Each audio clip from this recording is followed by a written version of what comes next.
En Saneiro do ano 1110, a idade de 39 anos, o conde de Traba, Pedro Froilaz, revoltado contra a autoridade da raíña Dona Urraca e o rei consorte Afonso de Aragón, proclama como rei da Galiza o seu protesido, o infante Don Afonso Raimundes, fillo lexítimo da raíña. Logo a seguir, o conde de Traba tenta que a nobreza galega renove o seu xuramento de fidelidade ao infante Don Afonso Raimundes, conseguindo dominar o norte da Galiza. O partido do obispo Selmires, que controla a terra de Compostela e o sul da Galiza, mase contra o casamento de Dona Urraca, non se envolve na revolta, pois nesa altura está enfrentado o conde de Traba. Por iso adere o partido da Irmandade, encabezado por Pedro Arias, señor desa, e o seu fillo Arias Pérez, ben como os burgueses da cidade de Lugo. A proclamazón de Afonso Raimundes como rei da Galiza surpreende os reis en Aragón. Considerando a proclamazón da independencia da Galiza como unha declaración de guerra, os reis regresan ao reino da Galiza cun poderoso exército composto por aliados locais, tropas castellanas, leonesas, aragonesas e mesmo tropas mercenarias musulmanas. Na primavera as forzas de Dona Urraca e Afonso de Aragón entran na Galiza polo Cebreiro, Ancares, grazas aos dominios do conde de Sarria Lemos, Rodrigo Velaz. Logo a seguir, as tropas invasoras paran en Lugo, cidade que dera a voz por eles. O primeiro confronto ten lugar nas terras da Ulloa. Após asediar e asaltar o castelo de Monterroso, as tropas aragonesas derrotan as forzas galegas de Pedro Froilaz, ordenando abater todos os defensores do castelo. O rei Afonso o batallador prosegue co seu exército asolando facendas, igresas e mosteiros nos dominios dos Traba. Pedro Froilaz vese obrigado a abrigar o infante Don Afonso Raimundes no recuado mosteiro de Moraime, Musía. A crueldade e brutalidade mostradas polas hostes de Afonso de Aragón provocan a primeira zanga do casal e a fusida de Dona Urraca para a súa corte de León, abandonando a expedición e o seu marido. En cuanto Pedro Froilaz procura apoios tanto dentro da nobreza como da Igresa, o rei de Aragón dedícase a derrubar casas e castelos levantados nas terras de Traba sen conseguir un suceso total. En febreiro os cónegos e nobres dos arciprestados de Selasia ou Seaia, área de Malpica e Ponteceso, de Visancos, península entre as rías de Ares e Ferrol, e Trasancos, encabezados polos membros da familia Froilaz que ali residían, asinan un documento solicitando deixar de pertencer á diocese de Mondoñedo e pasar para a de Santiago de Compostela. Días depois, no mes de marzo, os Froilaz xuran fidelidade ao obispo Selmires, dando cabo da antiga disputa que por eses territorios existía entre o obispo de Mondoñedo, Gonzalo Froilaz, irmão do conde de Traba, e a diocese de Santiago de Compostela. Por enquanto, a violencia das tropas do rei aragonés produce feitos contraproducentes e o partido das Irmandades, chamado tamén de comuneiros, abandona o bando dele. A pesar diso, os comuneiros son vencidos e duramente reprimidos. No mes de abril Pedro Froilaz, que agora conta co apoio económico e militar do obispo Selmires, recupérase e controla toda a Galiza. Após 3 meses de combates, as tropas aragonesas son derrotadas e expulsas do reino da Galiza. O conde de Traba pactúa co conde Don Enrique de Portugal e unha alianza contra o novo soberano de Castela e León, iniciando unha azón de represión da nobreza galega oposta a recoñecer o rei Don Afonso Raimundes. En maio a queda da taifa de Saragosa en maus almorávidas provoca o regreso a Aragón do rei Afonso. Dona Urraca moviliza entón un exército para auxiliar o seu marido. Por enquanto, na faixa atlántica os almorávidas aproveitam a situación para retomar Santarém, pasando a dominar a liña do Teso. No inicio dese verao Dona Urraca, após unha altercazón con Afonso de Aragón, decide acatar a sentenza pontificia e recollerse no mosteiro de Sahagún. Nesa altura ela está ligada a Gómez González, conde de Candespina, con quen ten un fillo. Son publicados os anatemas pontificios contra o casamento por consanguineidade, o que Afonso de Aragón contesta iniciando unha dura campaña contra o clero cluniacense, próximo de Roma, a cual aderemos setores de Castela e León contrarios ao señorío eclesiástico. Afonso de Aragón suspeita que tivese sido a propia raíña, apoiada polo seu actual amante e o arcebispo de Toledo, quen encamiñaran ao Papa as pistas necesarias para anular o seu casamento.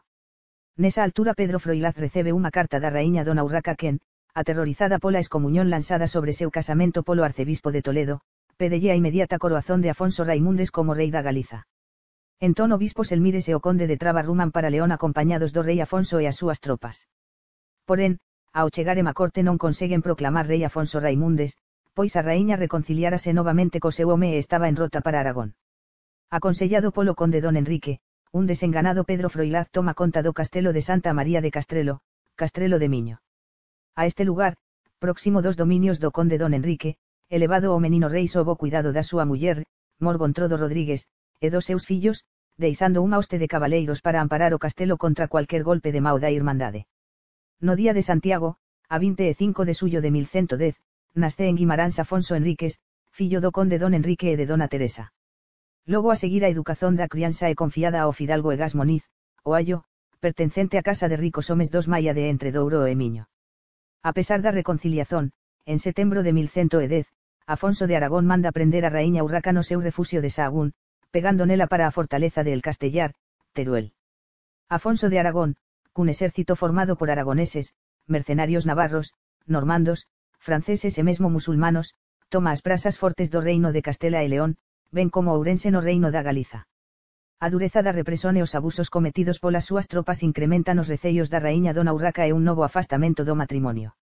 Perante esta situación, o conde de Candespina encabeza a resistencia castellana e o seu exército, comandado polo conde de Lara, consegue resgatar a raíña do seu cativeiro. Dona Urraca refúxiase entón no castelo de Candespina, Segovia, propiedade do seu amante. Por enquanto, os almorávidas avanzan e ocupan a área de Coria, Cáceres, e a Serra de Gata. Entre xaneiro e febreiro de 1111 a Irmandade Camponesa do Ribeiro, aliada cunha liga de pequenos nobres da terra de Santiago, comandados por Arias Pérez, cerca o castelo de Castrelo de Miño onde se acha refuxiado o menino rei.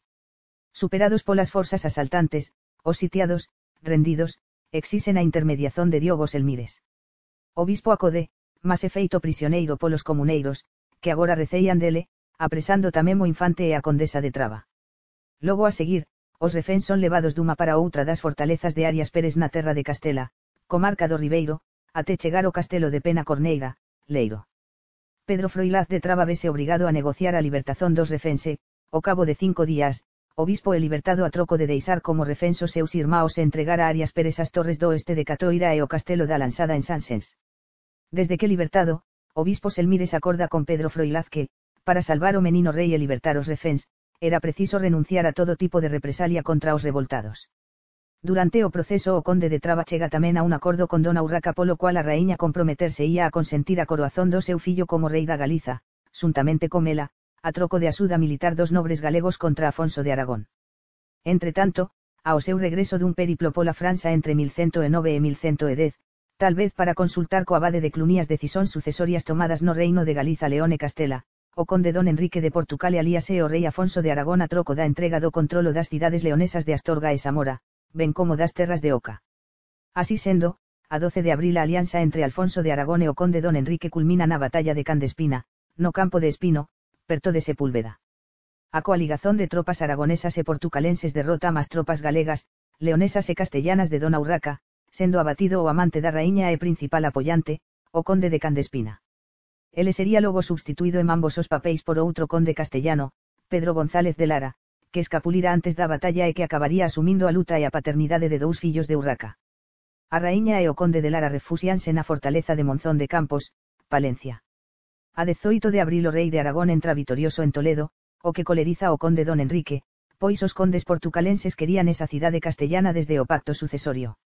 Ato continuo, a raíña dona Urraca envía emisarios ao conde don Enrique, propóndolle, a troco de apoio militar, unha partilla do reino con sorte fraternal. Consultados os seus conselleiros, o conde don Enrique encamiñase para Monzón, onde confirma o pacto con dona Urraca. O rei de Aragón, asediado agora por forzas superiores, ten de recuar e retirarse ao castelo de Peñafiel, Valladolid, onde é cercado polas tropas portucalenses e de dona Urraca comandadas polo conde de Lara. Entretanto, chega desde Coimbra a condesa dona Teresa para aconsellar ao seu marido que antes de atacar o rei de Aragón era preciso partillar os territorios. Véndose desautorizada pola súa meia irmá, dona Urraca procura a reconciliación co seu marido. O cerco de Peñafiel é levantado, encamiñándose as delegazóns das dúas partes para Palencia, onde comezaron a partir e dividir o reino por parte igual. Segundo a partilla acordada, o conde don Enrique aposarse ía das cidades de Zamora e o castelo de Cea, León. No texto de dita partilla, conservado no Liber Fidei de Braga, aparece unha serie de cidades comprendidas entre Zamora e a Seabra polo norte, Talavera e Coria polo sul e Ávila, Arévalo, Olmedo e Tudela del Duero polo leste, abarcando as prazas de Salamanca, Toro e Medina. Porén, en cuanto aparentemente se procede a división do reino, dona Urraca negocia soterramente con Afonso de Aragón, dando instruzóns para que entrase en Palencia e Sahagún. A nova reconciliación faz con que rompa a efémera alianza e os acordos entre dona Urraca e o conde don Enrique. O conde portucalense, tendo grande ira polo xuramento que a raíña con ele ficera e depois quebrantou inicia o cerco do Casal Real en Carrión, vendose obrigado recuar para os seus dominios perante a ameaza das tropas castellano-leonesas. Durante o cerco de Carrión obispo Selmires ofrece o seu apoio militar a dona Urraca a troco de proclamar Afonso Raimundes como soberano da Galiza. A raíña Urraca, que no fundo albesa desligarse de Afonso de Aragón para reinar en solitario en Castela e León, mas carece de aliados e de armamento, entrevístase cos principais magnatas da nobreza galega, entre os quais, obispo Selmires, Pedro Froilaz, Arias Pérez e Fernando García, de quen se suspeita que podería ter sido fillo do finado rei García da Galiza. En troca da axuda militar, a raíña promete unha anistía pros revoltados e a proclamación de Afonso Raimundes como rei dunha Galiza independente. Na primavera os almorávidas realizan unha ofensiva polas áreas máis occidentais, conseguindo recuperar Lisboa e tomar Sintra, Évora e Santarém, estratégicas para o controlo de Lisboa. Posteriormente, a 26 de maio, após unha revolta local entre francos e mosárabes, o conde don Enrique confirma a Carta Foral de Coimbra. No mes de setembro Pedro Froilaz e obispo Selmires concretizan en Pontecesures unha alianza co Partido das Irmandades que permite a libertazón do menino rei Afonso Raimundes. Entre todos prepararían aceleradamente a proclamación de Afonso Raimundes como rei da Galiza, comprometéndose a que, logo depois da súa coroación en Santiago de Compostela, o xoven rei sería levado para León xunto de dona Urraca. En 17 de setembro de 1111 Afonso Raimundes é coroado solenemente como rei da Galiza na Catedral de Compostela polo obispo Diogo Selmires. Na cerimonia, o obispo Selmires conduz o novo rei perante o altar de Santiago, entregándolle a espada e o cetro, símbolos do poder, e coroando o coa diadema de ouro en presenza submisa de Pedro Froilaz e de todos os magnatas da Galiza. En consecuencia, Pedro Froilaz pasa de aio para mordomo mor real, e, dada a minoridade do novo rei, o menino ten 7 anos, a resente do reino da Galiza. Finalizada a cerimonia celebrouse un banquete no que Pedro Froilaz atuou como dapífero real, o seu irmão Rodrigo exerceu de alférez real segurando a súa espada, escudo e lanza, o seu senro Munio Paisa presentou as iguarías ao rei, e o seu fillo maior, Bermudo, mandaba servilos nas mesas. Conforme o acordado coa raíña dona Urraca, a nobreza presente na coroazón encabeza as súas tropas feudais para levar o seu rei á cidade de León coa intenzón de o coroar xunto da súa nai. A proclamación de Afonso Raimundes como rei da Galiza provoca a ira de Afonso de Aragón, que reúne o seu exército a fin de impedir a coroazón de Afonso Raimundes en León e dominar a Galiza. Na súa andaina polas antigas vías romanas a expedición das forzas galegas recupera primeiramente o controlo da cidade de Lugo, praza forte do rei aragonés que se revoltara contra Selmires e Ostrava, para continuar posteriormente cara a León.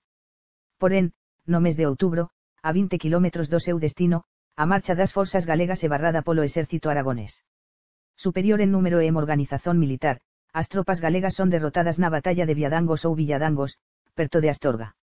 En cuanto Fernando García é abatido e Pedro Froilaz é feito prisioneiro, obispo Selmires, na retaguarda do confronto, mal consegue fusir pra Galiza levando con ele o rei Afonso Raimundes. Selmires, recibido por unha multidón en Compostela, desfruta dunha situación de proeminencia pola súa condizón de cotutor do infante, pegando nele pro castelo de Orcellón, Carballiño.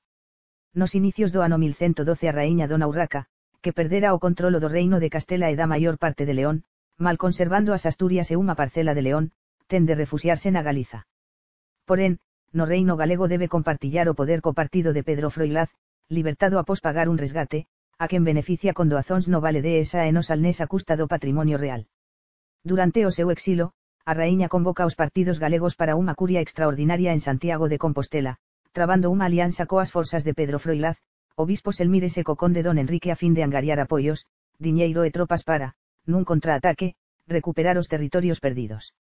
Durante a primavera o menino rei Afonso Raimundes entregue a súa nai no castelo de Orcellón, Carballiño, refuxiándose con ele en Monzón. O apoio do conde don Enrique producirse en troca do dominio de Astorga, Zamora e da Extremadura. Por outras palabras, nada parece indicar cualquier reivindicación de maior autonomía por parte do conde portucalense, apenas a cobisa de expansón do condado a custa do territorio leonés, que culminaría, no máximo, na reconstitución do reino da Galiza.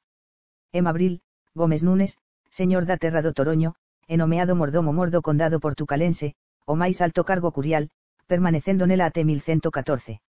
Nesa altura o conde don Enrique ratifica forais outrora concedidos a Sátao, Soure, Tavares e Azurara da Beira. As forzas galegas e portucalenses marchan contra os territorios controlados por Afonso de Aragón.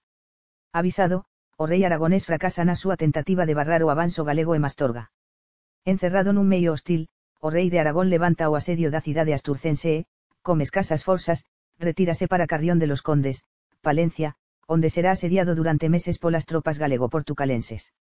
En 22 de maio o conde don Enrique Fina e Mastorga, un dos dominios que recebera ateor do seu pacto con dona Urraca.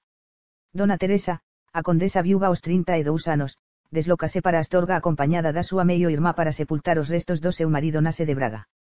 Por direito feudal o conde don Enrique é sucedido polo seu fillo, o infante don Afonso Enríquez, mas, dada a súa minoridade de idade, na altura do uso 3 anos, dona Teresa é nomeada condesa e resente, tomando o título de infanta raíña por ser filla de rei. Durante ese verao a condesa dona Teresa, que nunca renunciara a reivindicar face a súa meia irmá o direito de herdar parte do reino de Afonso VI, pede a dona Urraca as terras prometidas ao seu finado marido. Reseitada, a condesa portucalense propón un pacto a Afonso de Aragón para afastar Urraca, o que provocaría un novo desencontro entre o casal e a anulación do último pacto que os reconciliara meses antes. No entanto, entre o outono e inverno os conselleiros dos monarcas acordan unha nova tregua. Así sendo, no final de 1112 o cerco de Carrión resólvese cun novo pacto e reconciliación entre dona Urraca e Afonso de Aragón. Segundo o acordado, reducirse ía ao controlo aragonés sobre os reinos de Castela e León a troco de ela regresar a Huesca e anular o sínodo que chegara a promover para disolver o seu casamento.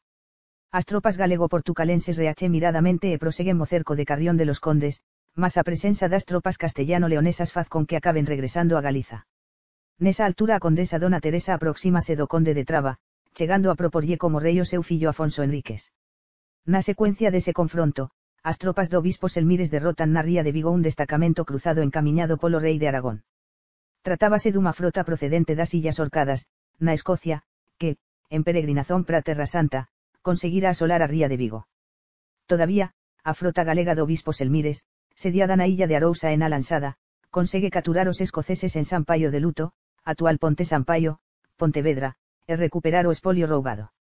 En febreiro de 1113 un tribunal romano condena ao matrimonio da raíña Urraca e Afonso de Aragón por non teren cumprido a orden de anulación. Alias, o Papa Pascual II decreta a excomuñón dos partidarios castellano-leoneses de Afonso de Aragón. Estes acontecimentos reatan a guerra entre o casal e, novamente, a raíña ten de solicitar o auxilio de Pedro Froilaz e do obispo Selmires. En abril as forzas do obispo Selmires derrotan unha revolta en Santiago de Compostela, encabezada por Arias Pérez, que se declarara partidario de Afonso de Aragón e se aliara cos piratas escoceses. As forzas de Selmires e da raíña dona Urraca cercan Arias Pérez no castelo de Lobeira, Vila García de Arousa, vencendo as forzas comuneiras. Na altura de maio de 1113, carenciada dun exército que a defendese, dona Urraca pede axuda a Pedro Froilaz e o obispo Diogo Selmires. Nunha entrevista co obispo acordan que, a troco dese apoio, a diocese de Compostela sería elevada para arquidiocese e serían respeitados os foros da terra de Santiago e dioceses do señorío bispal. En 30 de maio, máis unha vez, Pedro Froilaz e o obispo Selmires marchan a cabeza do exército galego pra guerra na terra de Foris, mas esta vez na expedición houve contestación interna. O encontro das forzas de Selmires co exército do rei de Aragón produce nas redondezas de Burgos e, igual que no ano anterior, os aragoneses recusaron dar combate, permitindo sitiar a cidade e tomala 15 días depois, a 23 de suño. Entretanto, as forzas do magnata castellano Pedro de Lara, xunto coas de Pedro Froilaz, conseguen bloquear o exército de reforzo comandado polo rei aragonés en Villafranca de Montes de Oca. Resentido polos fracasos militares, Afonso de Aragón encamiña unha embaixada para negociar unha nova reconciliación coa raíña dona Urraca. Na recepción da embaixada, o obispo Selmires, contando coa aprobación do conde de Traba, mostra a súa oposición radical ao tratado. Porén, cun predominio dos partidarios do acordo, mormente a burguesía vilega, o bispo vese obrigado a abandonar o encontro escoltado polos seus soldados. Cando o conde de Traba preparaba a retirada, a raíña dona Urraca pede auxilio pro castelo de Berlanga, Soria, cercado polos almorávidas. Deslocado até o local indicado coas súas forzas, comproba que os musulmanos xa se retiraran. Con certeza, a pesar de a derrota do rei de Aragón ter contribuído para o restabelecimento do equilibrio de forzas, inesperadamente dona Urraca torna, máis unha vez, a trabar un novo pacto de reconciliación co seu marido. As forzas galegas vense obrigadas a regresar a Galiza nun cenario hostil, tendo de negociar o seu acceso no Cebreiro, pois o castelo de Antares, na veiga de Valcarce, estaba controlado polos adversarios.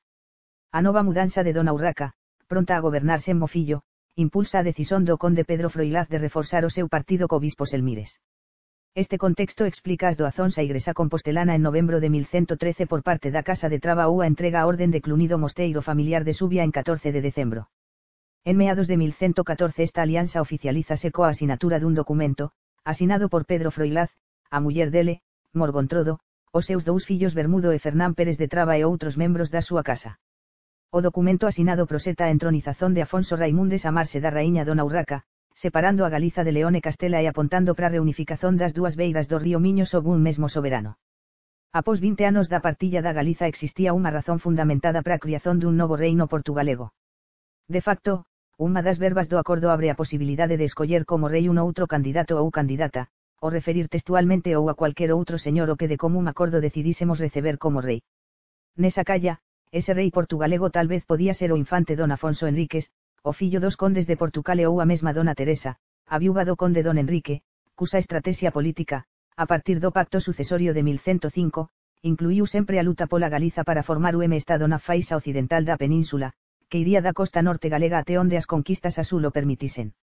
En consecuencia das primeiras negociacións entre o bispo Selmires e a condesa portucalense, Hugo de Compostela, de orixe francesa, arcediago dase de Compostela, secretario e confidente de Selmires, e designado bispo do Porto, cusa se vacante se encontraba unida a de Braga. A condesa dona Teresa nomea a Gonzalo Rodríguez da Palmeira, fillo do nobre galego Rodrigo Froilaz de Traba, como mordomo do condado portucalense. Como símbolo de oposición á autoridade primada e legada do arcebispo de Toledo, durante o ano 1114 o bispo Selmires non participa nos concilios celebrados en Toledo. Nese ano o arcebispo de Braga, don Mauricio, clamando pola primacía entre as dioceses da Hispania, envólvese tamén nunha disputa co arcebispo primaz de Toledo, Bernardo de Sedirac. Os dous arcebispos eran no mesmo tempo legados papais, mas o bracarense é repreendido polo Papa Pascual II. En outubro de 1114 o arcebispo de Toledo decreta oficialmente a nulidade do casamento entre a raíña Dona Urraca e Afonso de Aragón. Nesta ocasión o rei aragonés entrega formalmente a Dona Urraca en Soria, alegando que non quería viver en pecado con ela. Nunha tregua son fixados os límites dos seus gobernos, en cuanto Dona Urraca gobernaría na Galiza e León, Afonso feloía en Aragón e Castela. Destarte, desaparece da cena política galega a figura do rei de Aragón, que nunca chegou a controlar e onde apenas teve presenza como ocupante. No entanto, a raíña Dona Urraca achase máis isolada do que nunca, sen apoio exterior, inimizada co condado portucalense, Navarra, Aragón e a França e coa ameaza, a cada vez máis latente, dos musulmanos na fronteira do Teso. Alias, parte do reino de Castela mostrase abertamente partidario de Afonso de Aragón, a quen adere un sector da nobreza, farto dos abusos de Pedro de Lara, o seu conselleiro, amante e rei de facto. A mudanza na política da raíña Dona Urraca, quen procura mellorar as relazóns con Pedro Froilaz e o bispo Selmires para superar o isolamento, faz con que o partido galego decida adiar a implementación do seu proxecto soberanista. Así sendo, o conde de Traba aceita partir, a pedido de Dona Urraca, co menino rei cara á fronteira musulmana onde, desde xaneiro de 1115, os cristaos inician unha ofensiva contra os almorávidas. Previamente, durante unha curia resia celebrada en Mastorga, a raíña Urraca decidira converter o seu fillo Afonso Raimundes en rei asociado, asinalándolle a misión de comandar esa ofensiva huiu cruzada a partir de Segovia e Toledo. Por outro lado, a condesa dona Teresa participa no concilio provincial de Oviedo presidido por Dona Urraca, os magnatas das Asturias e varios bispos fieis á raíña. Nun ataque, a mariña de guerra almorávida devasta a costa atlántica de Coimbra até os Pireneus, atacando a costa galego-portucalense do Porto a Navia. Os almorávidas establecen bases para as súas operacións de saque nas illas de Flamia, unha das illas Cíes, Ons, Sálvora, Arousa, Creva e do Monte Louro. Nese ataque mesmo é arrasado o mosteiro de San Xulián de Moraime, Musía, na terra dos Traba. Nesa altura o reino da Galiza contaba cun almirante, Rodrigo Froilaz, señor de Trasancos e irmão do conde de Traba, mas descoñecíanse as técnicas da construción naval militar. Por iso, o bispo Selmires encamiña emisarios para Pisa e Xénova, cidades italianas experientes nesa arte, a fin de contratar enxeñeiros navais que construísen dous navíos para a defesa da costa galega. Con este fin chega a Galiza un xenovés, Euserio ou Auserio, que se instala no porto de Iria, onde son construídas dúas gales. No verao de 1115 esas gales percorrem a costa da Lusitania musulmana como retaliación aos ataques almorávidas na Galiza. En resposta, os gobernadores musulmanos de Sevilla e Lisboa asocianse e, cunha frota de 20 navíos, conseguen bloquear os portos galegos, durante 5 anos. Entón o bispo Selmires encarga ao mestre carpinteiro Paolo de Nápoles a construción, no estaleiro de Pontecesures, de até 5 navíos artillados para defender Galiza dos ataques normandos e limpar de piratas berberescos a illa de Ons, base utilizada para atacar os barcos ingleses que chegan con peregrinos a Santiago. O bispo Selmires é un pioneiro na introdución de navíos de guerra para combater a pirataría, marcando o ponto de partida da mariña de guerra. En 25 de novembro de 1115 a raíña Dona Urraca asina un tratado con Diogo Selmires no que se compromete a defender os direitos do obispo, cedendo a súa diocese varias poses na beira do río Ulla. Neste ano o obispo do Porto obtén en Roma a bula Ecclesiascu Ondam, pola cual o Papa Pascual II restaura os termos antigos da súa diocese, que fican a direta dependencia de Roma, quer dicer, libertándose da metrópole bracarense, aliñando así coa política de Santiago de Compostela. Pouco depois chegaría a obter tamén, mas por pouco tempo, a chefía da diocese de Lamego. No inicio de 1116 a alianza das forzas do conde de Traba e o obispo Selmires ten todo o reino da Galiza sob a soberanía do rei don Afonso Raimundes. A raíña Dona Urraca, que non está pronta a dividir a coroa, organiza unha estrategia destinada a recuperar o controlo do reino da Galiza e afastar o seu xoven fillo da influencia desa alianza. Con ese fin regresa novamente a Galiza coa intenzón de prender o bispo e aposarse do señorío da Igrexa de Compostela. Porén, para levar a cabo o seu plano a raíña precisa da colaboración do conde da Galiza, a quen chega a ofrecer, por intermedio de emisarios, parte das terras e castelos da terra de Santiago en troca do seu consentimento. Mas Pedro Froilaz, sempre fiel ás promesas feitas, recusa participar na traizón e, por súa vez, alerta a Selmires dos propósitos da raíña. O bispo acode a Compostela rodeado dunha forte escolta de soldados, facendo con que Dona Urraca, descobertas as súas intenzóns, opte por abaixarse. A raíña tenta negociar un acordo de amizade e concordia co bispo, mas Selmires recusa a proposta. Por enquanto, entre maio e suño de 1116 o conde de Traba e Afonso Raimundes deslócanse a Toledo para combater os partidarios de Afonso de Aragón e os almorávidas. Ao coñecer a rutura de relazóns entre Selmires e Dona Urraca encamiña unha misiva ao bispo asinada polo rei don Afonso Raimundes, lembrándolle o xuramento de León e solicitando a súa axuda para afastar a raíña e colocar o territorio galego só ao unívoco señorío do seu pupilo. O conde de Traba procuraba a secesión da Galiza e a restauración do reino de don García da Galiza na coroa de don Afonso Raimundes. Para a conseguizón deste propósito contaba co apoio da maioría dos grandes condes galegos da época, algún deles ligado a ele familiarmente por alianzas matrimoniais, entre os quais, o seu cuñado Guterre Bermúdez de Montenegro, Afonso Móniz da Lima, Gómez Núñez do Toroño e a condesa Dona Teresa de Portucale, con quen traba unha alianza político-militar a troco de cederlle os dominios das terras do Toroño e da Lima galega. Conseguida a anuizón de Selmires, o conde Pedro Froilaz e o rei don Afonso Raimundes abandonan a fronteira musulmana e regresan a Galiza onde, nunha multitudinaria cerimonia na Basílica da Sé de Compostela, don Afonso Raimundes toma pose da Galiza como reino independente. A revolta galega pon en destaque o surchimento dunha forza, non só na Galiza, mas tamén no condado portucalense que se quer desligar da monarquía castellano-leonesa. O proceso visa, por un lado, defender os direitos de don Afonso Raimundes, coroado rei da Galiza, e, por outro, garantir a autonomía do condado portucalense face a raíña castellano-leonesa. A reazón da raíña Dona Urraca é inmediata, conseguindo mobilizar un exército coas forzas dos condes castellanos fiéis e dos bispos de León e Palencia co intuito de cercar Santiago de Compostela. Ao chegar a Triacastela recebe o apoio dos seus aliados galegos, Rodrigo Velaz de Sarria Lemos e Munio Pais de Monterroso quen, embora senro de Pedro Froilaz, aderirá ao partido de Dona Urraca. Logo a seguir as forzas da raíña ruman polo camiño francés de Santiago até chegar a Melide. Dona Urraca envía emisarios a Selmires, suplicándolle que non a privase do seu reino e ofrecéndolle novas poses pro seu señorío a troco de abandonar a súa alianza co conde de Traba. Porén, as poses ofrecidas, ou facían parte do condado de Traba, o castelo de Ferreira e a terra de Montaos, ou estaban a ser asediadas polas forzas dos Traba. No interior da capital galega, onde se acha o rei don Afonso Raimundes o cuidado da muller do conde de Traba e dun destacamento de soldados, son fortificadas as torres, o paso do bispo e a Igrexa de Compostela. Cando as forzas de Pedro Froilaz ían marchando para Compostela aparece na cena un novo grupo social con intereses definidos, a burguesía. Nacida ao abrigo dos privilexios comerciais e liberdades concedidas á súa populación polo conde don Raimundo, no interior da capital galega os burgueses compostelanos organizaran o seu movimento nunha irmandade, conseguindo unir persoas de diversas procedencias sociais, non apenas burguesas, co fin de gobernar a cidade e substituir a autoridade despótica do bispo. Ciente desta realidade, Dona Urraca apreséntase entón como valedora dos direitos desa burguesía para enfraquecer as posizóns do bispo Selmires. Así sendo, en cuanto as tropas de Dona Urraca ocupan a cidade e impoñen a súa autoridade sobre a do bispo, os burgueses, chefiados por Arias Móniz, ofrecemos seu apoio á raíña con reclamazóns de direitos comunais. O decidido apoio dos burgueses á raíña, grupo conformado por comerciantes abastados, fidalgos e clero, faz recuar o bispo Selmires, que solicita a retirada das forzas do conde de Traba, abandonando ato continuo a cidade e levando con ele o rei don Afonso Raimundes. Dona Urraca entra entón na cidade, encetando novas negociacións cun asediado Diogo Selmires que abandona as posicións políticas do conde de Traba, conformándose co alargamento dos señoríos da súa diocese. Após alcanzar o acordo co bispo, as tropas de Dona Urraca levantan o cerco de Compostela e marchan militarmente contra a terra do Toroño, dominio do conde Gómez Núñez que derá a voz por don Afonso Raimúndez como rei dunha Galiza independente. Na distancia, o exército de Pedro Froilaz acompaña os seus pasos. As forzas de Dona Urraca, comandadas por Pedro de Lara, conseguen render o castelo de Sobroso, Vilasobroso, Mondariz.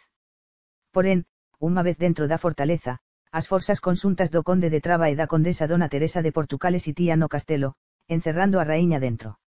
A oportuna chegada de reforzos permite finalmente a retirada de Dona Urraca que, segundo a tradición, tería abandonado o cerco a través dunha pasase subterránea que ligaba o castelo a ribeira do río Tea. Unha vez libertada, regresa a Santiago de Compostela, e, pouco depois, a León.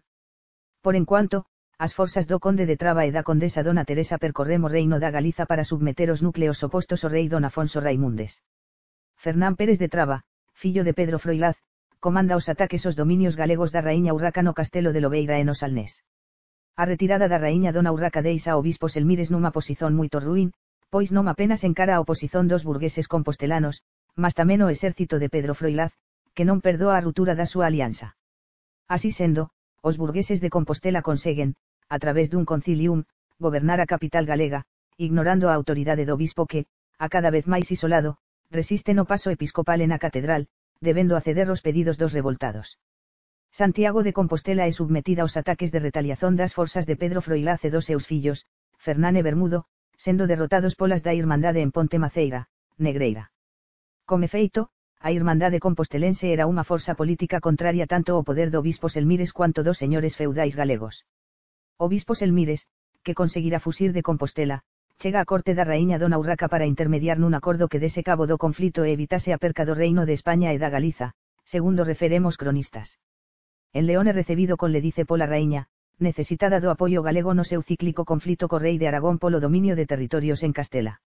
O bispo e a raíña inician unhas negociacións nas que acordan que, a troco da intermediación dele para alcanzar un pacto de fidelidade e amizade entre a raíña e o seu fillo, sería esmagada a revolta da Irmandade de Compostela e ele recuperaría o controlo da cidade.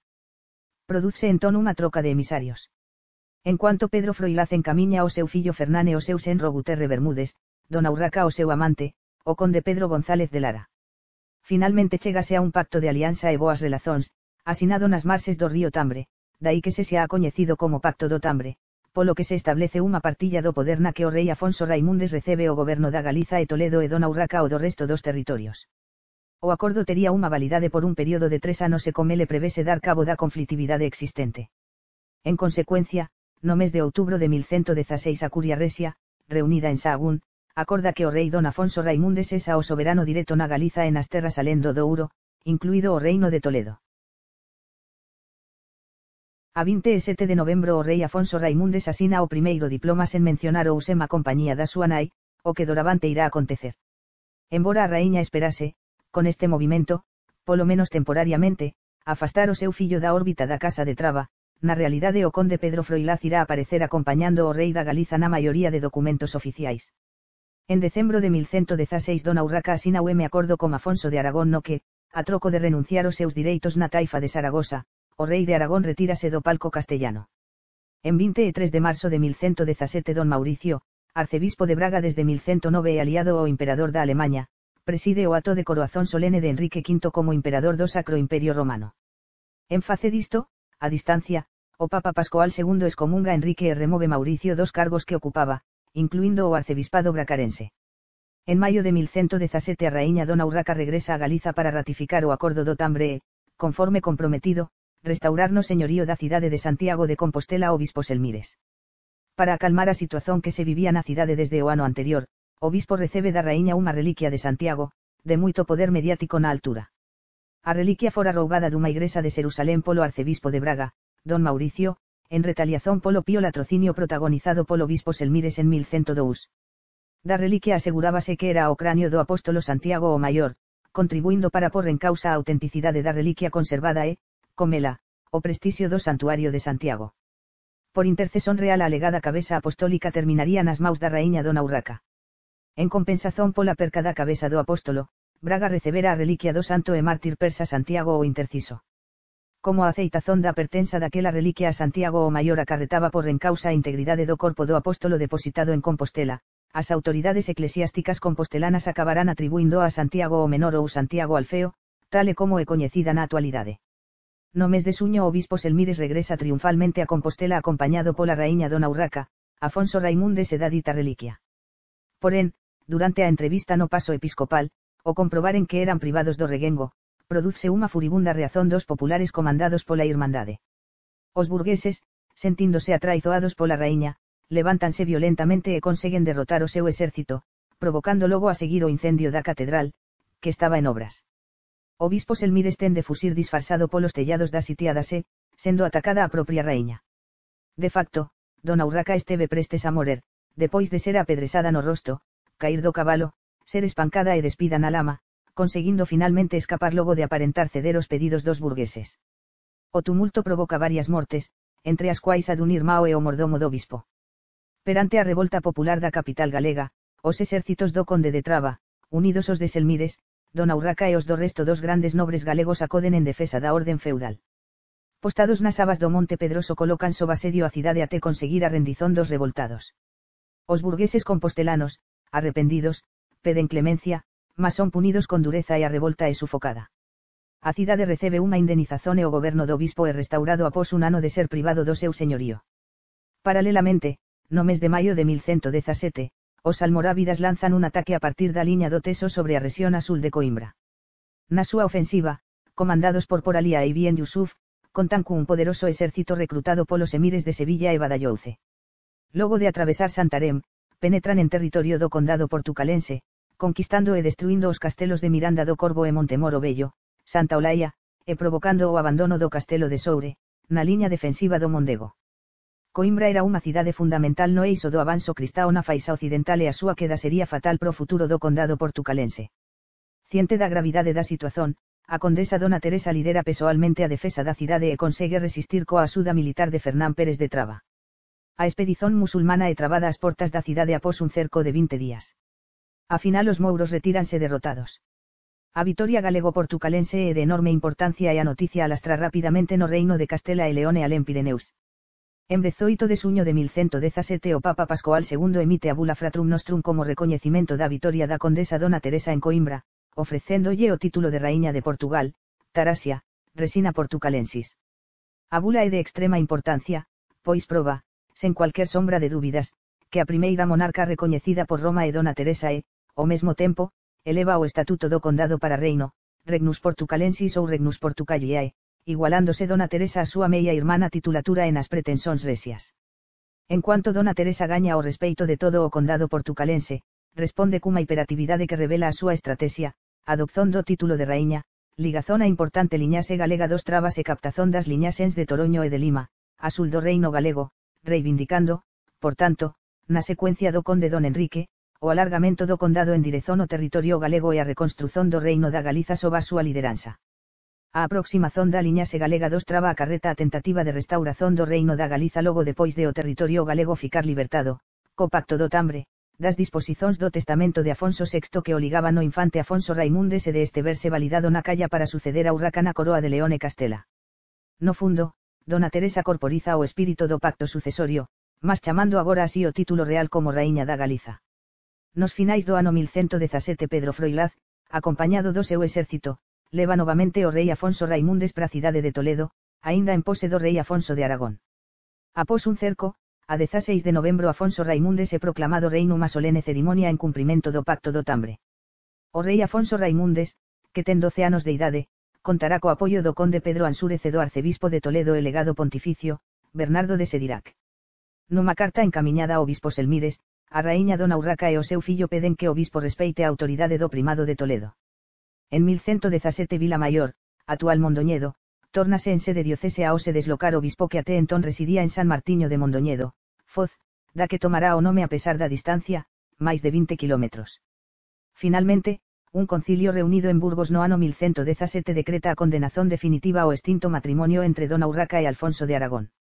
En 24 de xaneiro de 1118 fina o Papa Pascoal II, sendo sucedido, após reunión do conclave, polo Papa Selasio II. Mas o imperador Enrique V, sabendo que o novo papa era tamén contra a súa política, vai inmediatamente a Roma, en marzo dese mesmo ano. Recusándose a encontrarse co imperador Selasio Fose. Como reazón, os cardeais afectos ao imperador, os ibelinos, declaran nula a eleición de Selasio, a 10 de marzo, proclaman ao inves don Mauricio como papa, co nome de Gregorio VIII. En resposta, o papa Selasio II restaura a diocese de Mérida facendo con que Braga perca o primado sobre os bispados Azul do Douro, entre os quais Coimbra e Porto, reforzando a opción de Compostela como metropolita. O papa promete a Selmires a elevazón de Santiago de Compostela para metropolita caso o solicitar pessoalmente. Na primavera de 1118 as forzas galegas marchan novamente contra o rei de Aragón. Nesta ocasión, significativamente, o bispo Selmires moviliza as súas milicias da terra de Santiago, xuntamente coa raíña Dona Urraca, en cuanto Pedro Froilaz acompaña ao rei Afonso Raimundes co resto dos seus partidarios. Finalmente o exército non chega a combater as tropas de Afonso de Aragón, limitándose a asentar o poder dos monarcas galaicos nas fronteiras con Aragón. Como símbolo de concordia e de agradecimento coa Casa de Traba en 29 de suyo a raíña Dona Urraca e o rei Afonso Raimundes entregan, en forma de encomenda, o mosteiro de Sobrado aos irmãos Fernán e Bermudo Pérez de Traba. A colaboración entre Dona Urraca e o seu fillo Afonso Raimundes prosegue durante todo o ano 1118, tornándose cada vez máis independente o goberno do rei Afonso Raimundes. En 15 de novembro o rei Afonso Raimundes confirma un foro pro repoboamento da comarca de Toledo, alargando aos moradores de Talavera e Maserit, actual Madrid. Entre os confirmantes destes privilexios aparecen o propio Pedro Froilaz e o seu senro, o conde Gómez Núñez do Toroño. No ano 1118 Paio Méndez, membro da Casa de Maia, unha importante familia de varóns portucalenses, e eleito novo arcebispo de Braga con direito sobre as dioceses de Viseu, Lamego e Idaña. O bispo Selmires non é capaz de interferir na súa eleición, deixando de haber nomeazón de bispos francos na arquidiocese bracarense. O novo arcebispo irá estabelecer unha relación moito máis próxima entre a política eclesiástica local e os ricos homens de Entre Douro e Miño. Ese ano unha bula papal determina que as dioceses de Coimbra e de Viseu dependan do metropolita de Braga. Após a morte de Selasio II, a 1 de febreiro de 1119 a súa fazón elese o arcebispo de Vienne, Guido da Borgoña, irmão de don Raimundo de Borgoña e tío de Afonso Raimundes, para papa como Calixto II. O bispo Selmires envía a Roma ao cónego Siraldo, Franco como Calixto, mesmo antes de o papa eleito tomar pose do seu cargo en maio a fin de solicitar a elevazón de Santiago de Compostela a arcebispado. Porén, Calixto II reserva o asunto pro concilio que se iría a celebrar en Tolosa ese mesmo ano. En 1119 a raíña Dona Urraca sofre unha violenta rebelión, chegando a ser sitiada no seu propio paso, por parte da nobreza leonesa contraria a súa virada en prol dos intereses castellanos. Nesa altura a raíña achase unida sentimentalmente e o conde Pedro González de Lara e iniciara unha claudicante aproximación do rei de Aragón. Neste conluio está envolvido o bispo Selmires e, tal vez tamén Pedro Froilaz, que desaparece dos diplomas emitidos pola corte de Urraca, mas non na do rei don Afonso Raimundes. Nesa altura o rei Afonso Raimundes, a idade de 14 anos, encamiña, a través do arcebispo de Toledo, unha carta ao seu tío, o papa Calixto II, queixándose de que o bispo Selmires quería desposuílo do reino da Galiza. En resposta, Calixto II escreve a Diogo Selmires, impóndolle, como condizón para elevar a diocese de Compostela a arquidiocese, que auxiliase incondicionalmente a causa do rei don Afonso Raimundes. Selmires envía entón a Roma a persoa da súa maior confianza, o Franco Hugo, bispo do Porto, para dar no seu nome as maiores garantías de fidelidade a Afonso Raimundes. Finalmente, a 27 de febreiro de 1120 a bula Omnipotentis Dispositione concede a Santiago de Compostela a dignidade de metropolita de Mérida en cuanto esta estiver sob o dominio musulmano. Con esta decisión o papa Calixto II evita trasladar para Compostela a metropolita de Braga, pois non se atreve a lesionar os direitos da bella metropolita bracarense. Coa bula papal críanse no occidente peninsular dúas igresas metropolitas, Braga, con xurisdizón na antiga Galiza, compreendida tanto aquí en cuanto alén Miño, salvo a diocese de Compostela, e a de Santiago de Compostela, incluindo as dioceses de Salamanca, Ávila, Coria, Cidade Rodrigo, Plasencia e Badallouce, ben como as de Coimbra, Lisboa, Idaña, Guarda, Évora, Osanovo, Silves, todas elas na antiga Lusitania. Con esta decisión, o bispo Diogo Selmires, que fora chanceler de don Raimundo da Borgoña, irmão do papa, pendente de confirmación, ascendería a dignidade de arcebispo, desligándose da dependencia de Braga. Nesta altura inicíase a construción do paso de Selmires, anexo ao lado norte da catedral. Alén diso, e instaurado o ano santo Xacobeu coa concesión da indulxencia plenaria aos peregrinos que chegaren ao santuario o ano en que a festa de Santiago, 25 de suyo, callar en domingo, o que acarretará un grande fluxo de riqueza e poder. Noutrabula obispo Selmires e nomeado legado pontificio nas provincias eclesiásticas de Braga, Compostela e Mérida. Na primavera de 1120, pasado o período de validade da tregua pactuada nos acordos do Tambre, a raíña Dona Urraca regresa a Galiza para reclamar, en contra dos intereses do rei Don Afonso Reimundes, o dominio exclusivo sobre o reino. Para aproximarse do obispo Selmires e afastalo da alianza coa nobreza independentista, a raíña realiza unha importante doazón a se compostelense, asina comele un pacto de amizade e auxilio mutuo, outorgándolle o goberno e o señorío da Galiza. Arias Pérez e outros magnatas galegos ao servizo de Dona Urraca rendenlle xuramento de fidelidade, ominium, obispo. Arias é apresentado como príncipe de Lobeira, o que indica que novamente estaría en pose desa fortaleza do Salnés.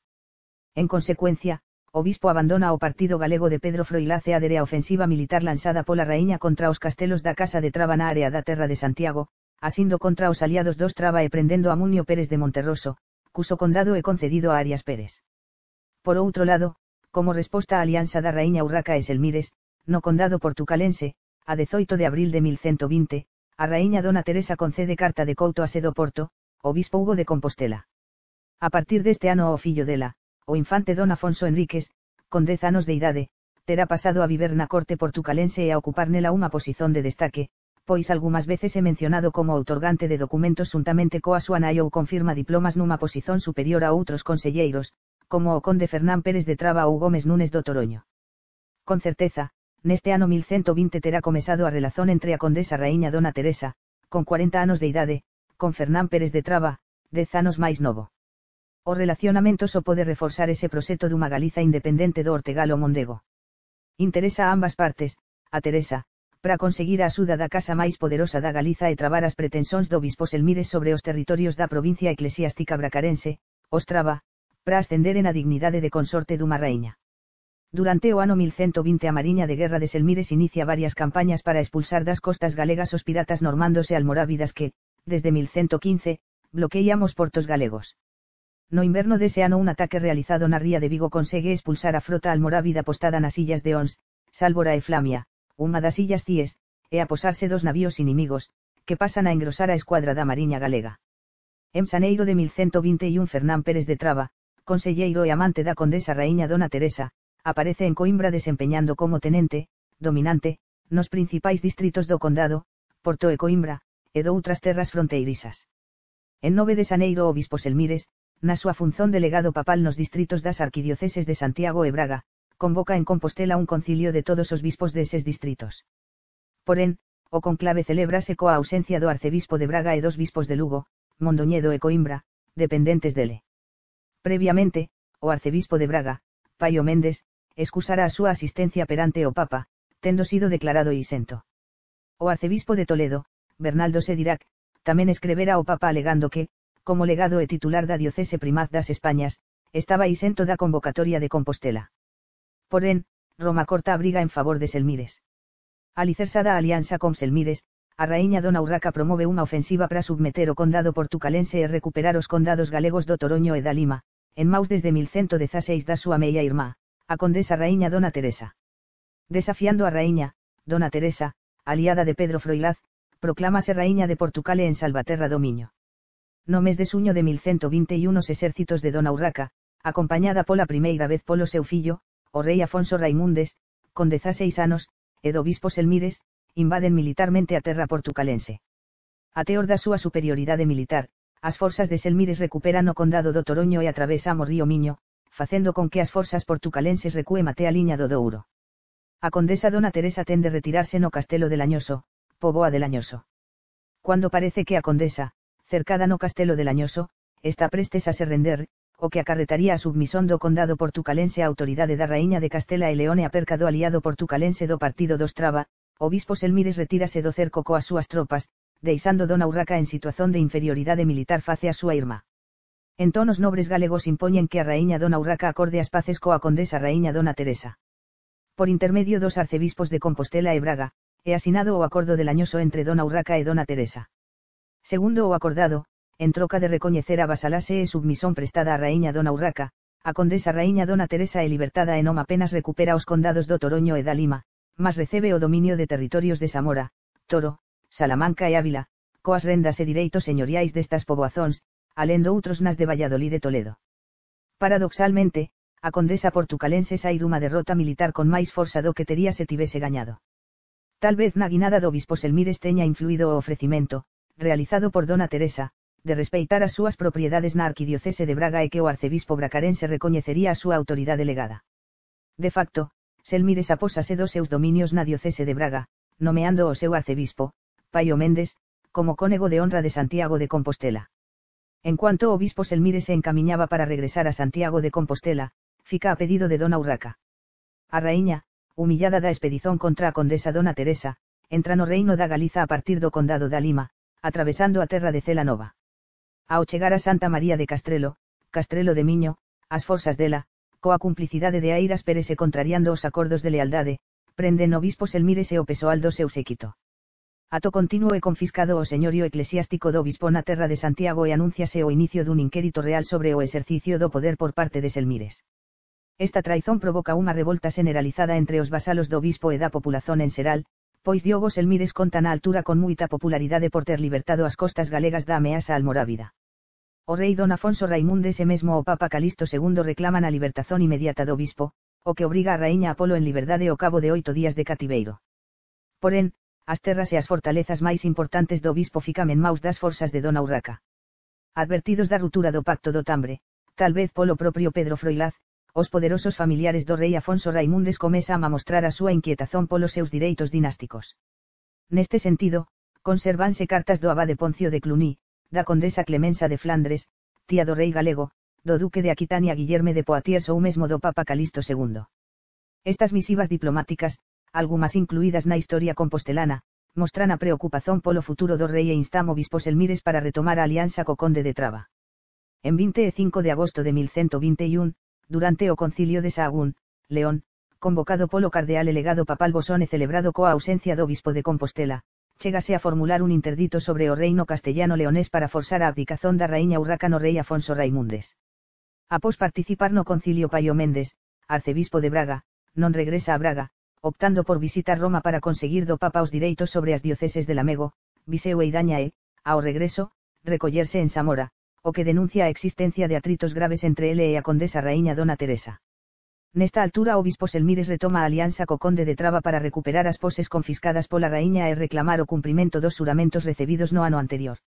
Neste cuadro, Arias Pérez, señor de Lobeira, abandona o partido da raíña, pasando pro lado do rei don Afonso Raimundes. A virada do principal antagonista de Diogo Selmires e da Casa de Traba consolidarse a co seu casamento coa filla máis nova de Pedro Froilaz, Aldara Pérez de Traba. A asediada raíña dona Urraca, incapaz de chegar a acordos co reforzado do partido do seu fillo, invade novamente a Galiza en decembro de 1121. As súas hostes ocupan o Pico Sacro, monte que domina a área de Compostela, e inicia a construción dunha fortaleza coa que asediar a cidade. En resposta, o conde de Traba moviliza un exército coas forzas do seu partido, aliadas coas da condesa raíña dona Teresa e do bispo Selmires. As forzas alargadas do partido galego, que conseguen a adhesión da populación de Santiago de Compostela, sitúanse nas abas do monte cun exército que duplica o da raíña. Desde o momento da chegada das forzas galegas inicíanse as primeiras escaramuzas. Porén, o superior número das forzas galegas é compensado pola mellor posición estratégica, no cimo do monte, das da raíña. Para evitar o grande custo que un combate tería para ambas as partes, por intermediación do bispo, chégase a unha tregua. Logo a seguir acórdase a criación dun tribunal que examinase as causas do confronto que conducise a un novo tratado de paz. Após aceitar a división de poderes alcanzado en 1117, en 21 de decembro de 1121, a raíña Urraca devolve o bispo de Santiago de Compostela aos castelos do Oeste, Catoira, e da Lansada, Sansens, ben como o señorío da terra de Santiago que perdera durante o seu cativeiro. Alén diso, concédelle tamén o señorío do Faro Brigantiño, actual cidade da Coruña. Este ano o rei Afonso Raimundes restaura as dioceses de Zamora, Ávila e Salamanca como sufragáneas de Compostela. A nova derrota da raíña Urraca reforza a alianza do conde de Traba coa condesa raíña dona Teresa de Portucale. É posíbel que Pedro Froilaz apostase nesta altura na condesa dona Teresa para a conseguición dos seus obxectivos políticos de criazón, co condado portucalense, dun reino galego separado de León e Castela sob a súa lideranza. A unión da condesa raíña propicia o seu recoñecimento como soberana polos condes do Toroño e da Lima, ambos casados con fillas de Pedro Froilaz, ben como polos bispos das ses galegas de Tui e Ourense, integrándose, deste xeito, no condado portucalense. Porén, a autoridade alcanzada pola condesa raíña Dona Teresa grazas a súa alianza costraba provoca receos nas máis poderosas e prestixiadas familias de ricos homens do condado portucalense, pertencentes ás casas do Sousa, Maia, Ribadouro, Baián e Braganza. Os señores de Entredouro e Miño, que así tamén se chamaban e que tiñan moitas veces sido favorecidos polo conde Don Enrique, comesan nesta altura un movimento de oposición á condesa raíña Dona Teresa por causa da influencia exercida polos trabas no goberno portucalense. A conspirazón destes fidalgos alicersase no temor de que a unidade galego-portucalense fose feita sobre a soberanía galega. Como se non bastase, en 1121 nasce Sancha Fernández de Traba, filla de Fernán Pérez de Traba da súa ligazón con Dona Teresa de Portucale. En 17 de febreiro de 1122 a condesa raíña Dona Teresa, como mostra do exercicio da súa autoridade no condado da Lima, doa a cidade de Ourense como feudo ao seu bispo Diogo III e sucesores. En 8 de marzo o arcebispo de Braga envía representación ao novo concilio convocado polo arcebispo Selmires en Santiago de Compostela. No día 25 dese mes Diogo Selmires é nomeado solenemente como arcebispo de Santiago de Compostela. Embora o arcebispo de Toledo, Bernaldo de Sedirac, oposto duramente a Compostela, fracase na súa tentativa de consolidar a nomeazón de Selmires e impedir que a diocese de Mérida dependa de Santiago, consegue evitar que a sebracarense traspasase a súa dignidade metropolita para Compostela. En 5 de abril de 1122 se concertado un pacto entre o bispo de Coimbra, Gonzalo, e o do Porto, Hugo de Compostela, en presenza da condesa raíña Dona Teresa, Fernán Pérez de Traba e outros baronum portugalensium, entre os quais o conde Gómez Núñez. No mes de suyo a alianza estratégica da condesa raíña Dona Teresa costraba e robustecida co casamento de outro dos fillos de Pedro Froilaz, Bermudo, como Urraca Enríquez ou Urraca de Portugal, a filla máis bella de Teresa. En 25 de suyo Urraca Enríquez recebe do seu home o mosteiro de Senroso, Betanzos, e o lugar e couto de Nogueirosa, Ponte de Hume. Este consorcio si era un verdadeiro vendaval no condado portucalense. Orientados polo arcebispo de Braga, os nobres portucaleses acusan Dona Teresa de incesto, pois entregaba a súa filla ao irmão do seu amante, acusando a, alias, de incesto duplo, pois alegaban a propia Dona Teresa ter tido un caso con Bermudo Pérez de Traba, casando así a filla co antigo amante. No entanto, é moito probável que esta relazón teña sido inventada para danificar o máximo a reputazón da condesa raíña Dona Teresa a fin de a substituir polo fillo o máis depresa posível. Porén, a pesar destas consecuencias, o patrocinio deste casamento encuádrase dentro da estrategia de Dona Teresa de ser coroada raíña dun reino que englobase a Galiza e o seu condado. En agosto de 1122 a condesa raíña Dona Teresa manda prender o arcebispo de Braga, Paio Méndez, grande opositor á relazón con Fernán Pérez de Traba. Os boatos e acusazóns moito graves do arcebispo a raíña estaban a dar legitimazón relixiosa ao movimento oposicionista que se estaba a asestar no condado portucalense. Con esta medida a condesa raíña pretendía dar un sinal da súa autoridade, mas recebe unha bula do Papa Calixto II, ordenando a libertazón do arcebispo, sob pena de excomuñón contra ela e os seus cúmplices. A 3 de novembro de 1122 o arcebispo de Braga, Saliberto, confirma a doazón do castelo de Soure a Fernán Pérez de Traba, polos bons servizos que a raíña recebera dele, cedéndolle aínda ao castelo de Santa Eulalia e a vila de Quiaios, en troca do castelo de Gosia, Arganil, que, pola súa vez, é doado a sede Coimbra. Nesa altura inicían o afastamento da curia condal de Dona Teresa aos membros de 3 das 5 máis prestixiadas liñases de infanzóns, familias de Sousa, Ribadouro, Maia e Sancho Núñez de Barbosa, deixando de aparecer como confirmantes dos documentos condais. A conspirazón aliméntase na influencia dos Traba no goberno da terra portucalense e no facto de se veren relegados a un papel secundario na chefía das tarefas da reconquista no Al-Ándalus. En resposta, a condesa Dona Teresa de Portugal nomeia Paio Soares da Maia como alférez mor do condado portucalense. Se callar para a condesa raíña Dona Teresa recuperar aliados, a partir de 1122, e por un período de cerca de 2 anos, Fernán Pérez de Traba desaparece da corte do condado portucalense. Existe a hipótese de que ele e o seu irmão Bermudo terían ido en peregrinazón a Terra Santa, a fin de mostrar o arrependimento por grandes pecados cometidos. No ano 1122 o arcebispo Selmires, non estando en boas condizóns a frota de guerra galega, encomenda a construción dunha nova galé para defesa non apenas da costa galega, mas de ataque ás costas árabes da Lusitania. Nos inicios de 1123 a Galiza está controlada por unha especie de goberno de coaligazón entre o rei Don Afonso Raimundes e Dona Urraca, mas nos documentos de ambos aparece sempre como principal magnata o conde Pedro Froilaz de Traba como Comes Gallecie ou como Orbem Galetea e imperante.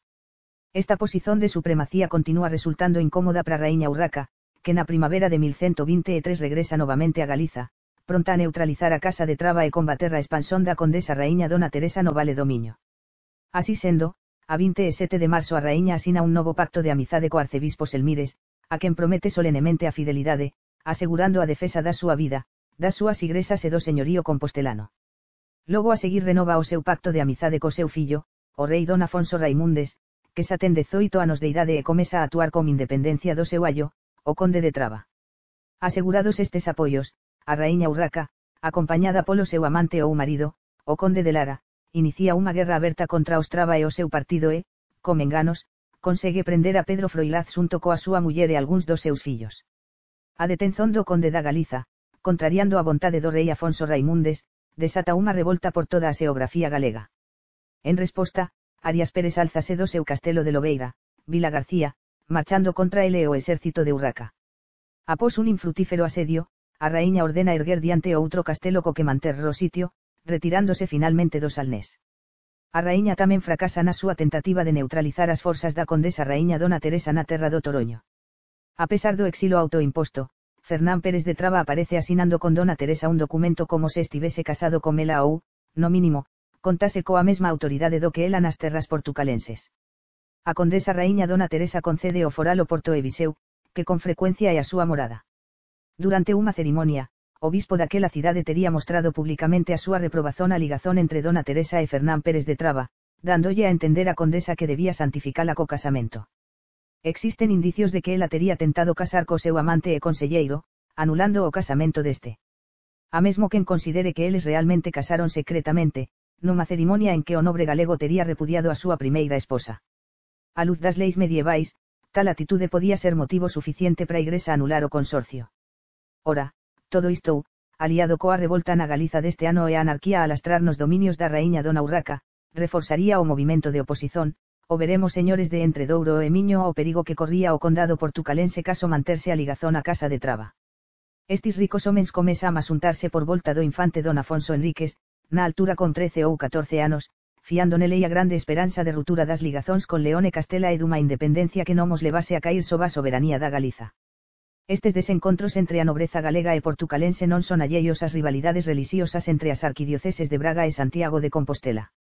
En 25 de maio de 1124 o rei Afonso Raimundes, a idade de 19 anos, e armado cabaleiro solenemente nun ató oficiado polo arcebispo Diogo Selmires na Catedral de Santiago de Compostela. A cerimonia consagra a retirada de Dona Urraca da cena política e unha maneira de afirmar os direitos sucesorios do rei galego face eventuais ameazas de descendencia da súa nai, que na altura vivía maritalmente co conde de Lara. A 31 de maio un diploma do rei Afonso Raimundes devolve a Diogo Selmires metade dun señorío na terra de Ordes e que fora arrebatado por Dona Urraca en 1121. Afonso Raimundes comprométese a renunciar a intervenzón resia en futuras designazóns de prelados da arquidiocese de Compostela. En precede suño o Papa Calixto II concede un privilexio polo que confirma o traslado permanente da dignidade arcebispal de Mérida para Santiago de Compostela. Nesa altura o obispo de Coimbra abandona o partido de Diogo Selmires.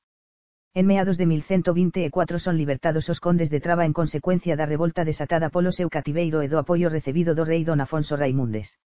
Embora a raíña Urraca non conseguise aposarse dos dominios da casa de Traba, Pedro Froilaz de Traba retirarse ía da política ativa, indo para Mondoñedo. En 21 de agosto a condesa raíña Dona Teresa de Portugal e faz unha doazón ao mosteiro de Santa María de Montederramo, intitulándose como raíña de Portugal e da terra da Lima até o río Vivei. Nese documento aparece, pola primeira vez na historia, a denominación Ribeira Sacra. Unha ofensiva musulmana conquista o castelo fronteirizo de Lousa, Coimbra, sendo seguidamente recuperado e reparado polas forzas fiéis da condesa raíña Dona Teresa. A 4 de marzo de 1225 a condesa raíña Dona Teresa confirma o foral de terra da Ponte, actual Ponte de Lima. O diploma é asinado polo infante Don Afonso Enríquez, o arcebispo de Braga e Fernán Pérez de Traba. Porén, a pesar de se tratar de documento moito importante, a criazón dunha vila no corazón do Entredouro e Miño, os maiores magnatas do condado mantéñense afastados da cerimonia. No mes de abril o rei Don Afonso Raimundes e Dona Urraca, após a súa reconciliación, encamiñan unha carta a Selmires para reforzar as ligazóns de concordia, advertindo ao arcebispo para non danar os privilexios e dignidade de Toledo, se primada da coroa. No día de Pentecostés deste ano, 17 de maio, o infante Don Afonso Enríquez e armado cabaleiro na igrexa de San Salvador de Zamora en presenza do arcebispo de Braga, Paio Méndez. Dado o lugar escollido, señorío da condesa raíña, contrariamente ao referido pola historiografía portuguesa, en vez dun ato de rebeldía do sobe infante, por instigazón dos varóns portucalenses revoltados ou do arcebispo, tería sido antes unha tentativa de dona Teresa de acalmar eses mesmos varóns, apresentándose ao lado do fillo. Así sendo, a condesa raíña tería promovido a investidura do fillo, pois o se intitular raíña ao fillo dela era un infante, tal como o primo Afonso Raimundes. Destarte, dona Teresa pretendía mostrar a meia irmá e o sobriño que continuaba a reclamar para si unha parte da heranza do seu pai Afonso VI, ou sesa, o goberno independente do Reino da Galiza, no cual era apoiada pola alianza coa Casa de Traba. Porén, mostrouse unha tentativa inútil de apaciguamento, pois nesta altura confirmase o abandono da curia condal da maior parte dos outros señores de Portucale, como os señores da Silva ou os Ramiróns, reducindo significativamente o papel que até entón tiñan desempeñado. Entretanto, o bispo do Porto, na esteira do de Coimbra, pásase pro lado oposto ao de Compostela, colocándose xunto do arcebispo de Braga. A conspirazón forzase como unha paixón persoal e perigosa nunha alianza entre fidalgos e clérigos. En 1125, Bermudo Pérez de Traba, senro de dona Teresa, confirma unha doazón da condesa raíña, aparecendo como señor do distrito de Viseu. Neste ano nasce Teresa Fernández de Traba, filla de Fernán Pérez de Traba e dona Teresa de Portucale. En 5 de setembro de 1125 a condesa raíña dona Teresa outorga ao bispo de Tui varias igresas e cutous na parte portucalense da diocese tudense, concedéndolle o couto do río Miño, entre Lazoiro, actual Salvaterra, e a Foz, de tal maneira que ninguén podía pescar nesa área nem atravesar o río no porto de Tui. O privilexio, confirmado polos condes Gómez Núñez do Toroño e Fernando Eanes da Lima proba que estas terras galegas están en pose do condado portucalense. Nesa altura tanto Gómez Núñez do Toroño cuanto o obispo de Tui facían parte da corte portucalense.